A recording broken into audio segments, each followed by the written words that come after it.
الرحمن الرحیم مالک یوم الدین کا مطلب ہے قیامت کے دن کا مالک اللہ ہے۔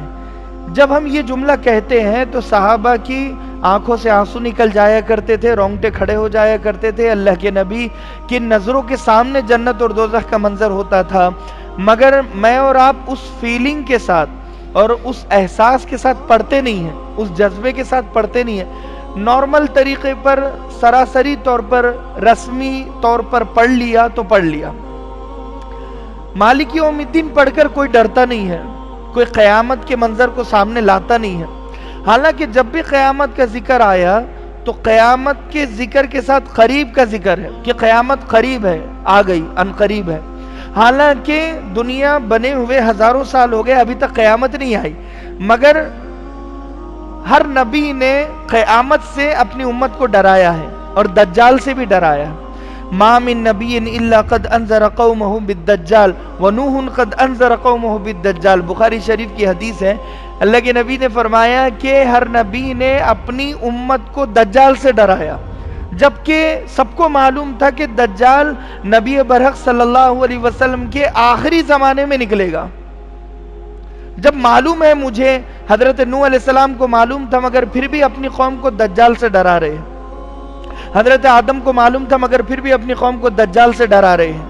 حالانکہ ابھی زمانہ بہت آگے ہے، حضرت آدم کا انتقال ہوگا، پھر حضرت آدم کے بعد حضرت شیس نبی بنیں گے، پھر حضرت نوح علیہ السلام کا زمانہ آئے گا، پھر حضرت ادریس علیہ السلام کا زمانہ آئے گا، اور پھر زمانے آگے بڑھے گا۔ مگر کیا وجہ ہے کہ حضرت یعقوب علیہ السلام اپنے بیٹوں کو قیامت سے ڈرا رہے ہیں، حضرت نوح علیہ السلام اپنے بیٹے کو قیامت سے ڈرا رہے ہیں؟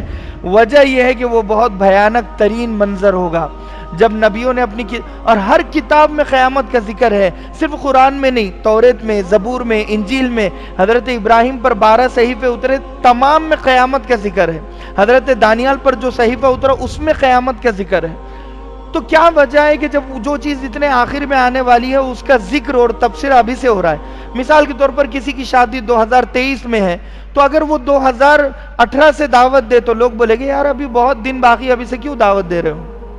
لیکن اگر وہ دعوت دے رہا ہے تو اس کا مطلب یہ ہے کہ شادی بہت امپورٹنٹ ہے، شادی میں شرکت بہت ضروری ہے، اور شادی میں کچھ ایسا ہونے والا ہے جو 18 سے لوگوں کو تیاری کرنا چاہیے۔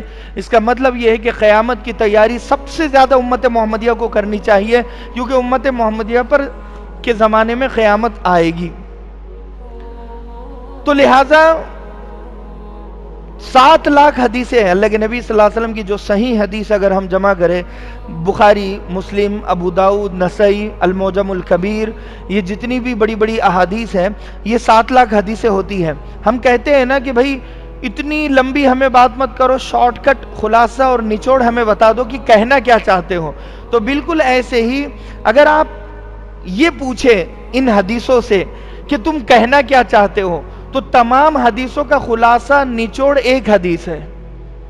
اللہ کے نبی صلی اللہ علیہ وسلم نے فرمایا وہ ایک حدیث ہے، وہ حدیث کو حدیث جبریل کہا جاتا ہے۔ کیا حدیث ہے؟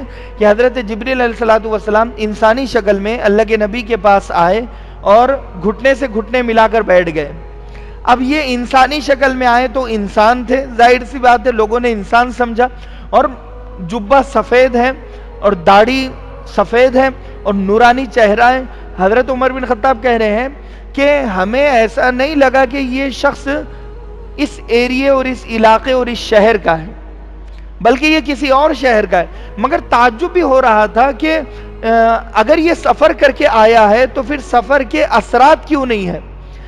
مثال کے طور پر کوئی آدمی اگر دلی سے یہاں پر آیا ہے تو اس زمانے میں جو سفر ہوتے تھے، داڑھی میلی کچیلی ہو جاتی تھی، مٹی بہت اڑتی تھی، کیونکہ 2 ویلر کا بھی سفر نہیں تھا بلکہ پیدل سفر ہوتا تھا۔ اس زمانے میں کپڑے گندے ہو جاتے تھے دھول اور مٹی سے۔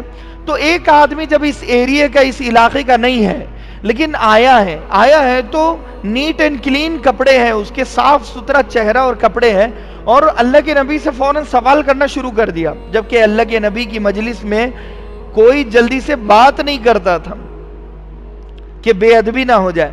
وہ گھٹنے سے گھٹنے، ایک تو ہے دور بیٹھنا، وہ بالکل قریب بیٹھ گئے اور پوچھا مل ایمان، مل اسلام، مل احسان، مت الساعہ، 4 سوال کرے، ایمان کیا ہے، اسلام کیا ہے، احسان کیا ہے، چوتھا سوال قیامت کب آئے گی۔ اللہ کے نبی صلی اللہ علیہ وسلم نے 3 سوالوں کا جواب دے دیا، چوتھے سوال پر کہا قیامت کب آئے گی، اس کا جواب دیا مل مسئول عنہا بأعلم من السائل، کہ تم جتنا جانتے ہو میں بھی اتنا ہی جانتا ہوں، یعنی تمہیں بھی نہیں پتا قیامت کب آئے گی، مجھے بھی نہیں پتا۔ تو حضرت جبریل کہنے لگے اخبرنی عن اماراتہا، چلو تمہیں نہیں پتا لیکن اس کی نشانیوں کے بارے میں ہمیں بتاؤ، کچھ علامتیں، کچھ سمٹمز، کچھ نشانیاں ہوگی، جیسے کسی کو بخار آ رہا ہے تو اس کی علامت ہوتی ہے کہ اسے جاڑا لگتا ہے، آنکھ گرم ہو جاتا ہے، تو کچھ سمٹمز اور کچھ نشانی قیامت کے ہم سمجھ جائیں کہ یہ زمانہ اب قیامت کا ہے، کچھ تو ہمیں بتاؤ، کچھ تو ہنٹ دو ہمیں، کچھ تو ہمیں نشانی بتاؤ۔ تو اللہ کے نبی صلی اللہ علیہ وسلم نے پھر علامت قیامت کے بارے میں بتایا، اور کتنا بتایا؟ حضرت حذیفہ بن یمان، نواس بن سمعان، حضرت عمر بن خطاب، حضرت ابو ہریرہ فرماتے ہیں اللہ کے نبی صلی اللہ علیہ وسلم فجر کی نماز میں حاضر ہوئے اور ظہر تک ہمیں قیامت کے بارے میں بتایا۔ فجر میں آئے آپ، نماز پڑھائی آپ نے، ممبر پر کھڑے ہوئے، ممبر نبوی پر جب کھڑے ہوئے ہیں تو قیامت کے بارے میں بتایا ہے، اور تمام مجمع رو رہا ہے، دجال کے بارے میں بتایا، حضرت امام مہدی کے بارے میں بتایا، قیامت کا زمانہ کیسا ہوگا اس زمانے کے بارے میں بتایا۔ تو صحابہ کرام کہنے لگے ہم پناہ مانگتے تھے کہ ہم اس زمانے میں موجود ہوں، اللہ ہمیں اس زمانے سے پہلے موت دے دے، شر القرون ہوگا، بدترین زمانہ ہوگا۔ پھر اللہ کے نبی صلی اللہ علیہ وسلم نے ظہر کی نماز پڑھائی اور پھر عصر تک قیامت کے بارے میں بتایا، پھر عصر کی نماز پڑھائی، مجمع کو جانے نہیں دیا، پھر مغرب تک قیامت کے بارے میں بتایا۔ میں یہاں پر آیا ہوں قیامت اور علامت قیامت کے بارے میں بتانے کے لیے، میرے پاس لمسم 20-30 منٹ تھے، میں نے امام صاحب سے پرمیشن لی، میں نے کہا بھائی مجھے جلدی بیٹھنے دو، عنوان بڑا ہے، مجھے سمیٹنے دو، مجھے کچھ بتانے دو لوگوں کو، تو مجھے بمشکل 45 منٹ ملے ہیں۔ اللہ کے نبی صلی اللہ علیہ وسلم فجر سے بیان شروع کیا ظہر تک، ظہر سے عصر تک، عصر سے مغرب تک، مغرب کے بعد آپ نے دجال کے بارے میں بتایا اور تفصیل سے دعا کی ہے، پورا مجمع رونگٹے کھڑے اور سب مل کر رو رہے ہیں، اور اللہ کے نبی گڑ گڑا کر دجال سے پناہ مانگ رہے ہیں۔ تو کچھ تو اہمیت ہوگی کہ میرے اور آپ کے نبی نے اتنا بڑا بیان کیا اور صحابہ کرام نے اس بیان کو سنا ہے۔ چلیے حدیث کا سمجھ میں آ گیا کہ ایک حدیث ہے 7 لاکھ حدیثوں کا خلاصہ۔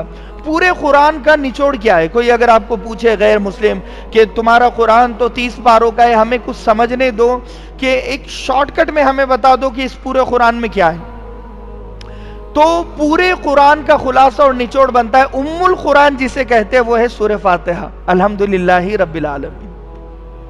تو ام القرآن میں بھی مالک یوم الدین میں اس کا تذکرہ ہو رہا ہے۔